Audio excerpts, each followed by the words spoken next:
ক্রিকেটকে আরও আকর্ষণীয় এবং আপনার প্রিয় চ্যানেল উন্নয়নে বাংলাদেশ নিয়ে এসেছে দারুণ একটি গিভঅ্যাওয়ে। আমাদের চ্যানেলে র্যান্ডম 10 জন ভাগ্যবান সাবস্ক্রাইবার জিতে নিতে পারবেন বাংলাদেশ জাতীয় দলের ব্র্যান্ড নিউ জার্সি। অংশগ্রহণ করতে এখনই চ্যানেল সাবস্ক্রাইব করুন, ভিডিওতে লাইক দিন, ভিডিওটি সম্পূর্ণ দেখুন, কমেন্টে লিখুন বাংলাদেশ জিতবেই। উইনার নির্বাচন করা হবে সম্পূর্ণ র্যান্ডম ভাবে, তাই এখনই অংশগ্রহণ করুন। ক্রিকেটকে আরও আকর্ষণীয় এবং আধুনিক করতে একগুচ্ছ নতুন নিয়ম আনার পরিকল্পনা করছে ইন্টারন্যাশনাল ক্রিকেট কাউন্সিল বা আইসিসি।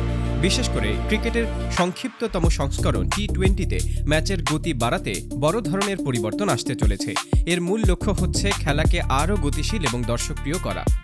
আইসিসির নতুন এই ভাবনায় টি-20 ক্রিকেটের মধ্যবর্তী বিরতির সময় 20 মিনিট থেকে কমিয়ে 15 মিনিট করার প্রস্তাব করা হয়েছে। উদ্দেশ্য একটাই, ম্যাচের গতি বাড়ানো এবং পুরো ব্যবস্থাটিকে আরও কার্যকর করা। এর ফলে খেলোয়াড়দের মাঝেও বাড়তি চপলতা বজায় থাকবে বলে ধারণা করা হচ্ছে। আরেকটি বড় পরিবর্তন আসতে পারে ড্রিঙ্কস ব্রেকের নিয়মে। এখন থেকে ড্রিঙ্কস বিরতির সময় শুধু পানি বহনকারী নয়, দলের প্রধান কোচও মাঠে প্রবেশ করতে পারবেন। কোচ ও খেলোয়াড়দের সরাসরি আলোচনার সুযোগ তৈরি করে স্ট্র্যাটেজিক পরিকল্পনা আরও নিখুঁত করতেই এই ভাবনা। এছাড়া টেস্ট ক্রিকেটে দুই পক্ষের সম্মতি থাকলে লাল বলের বদলে ফ্লাড লাইটে গোলাপি বল ব্যবহারের নিয়মও যুক্ত হতে পারে। একই সাথে বোলিং অ্যাকশনের স্বচ্ছতা বজায় রাখতে প্রযুক্তির ব্যবহার আরও বাড়ানোর প্রস্তাব করা হয়েছে।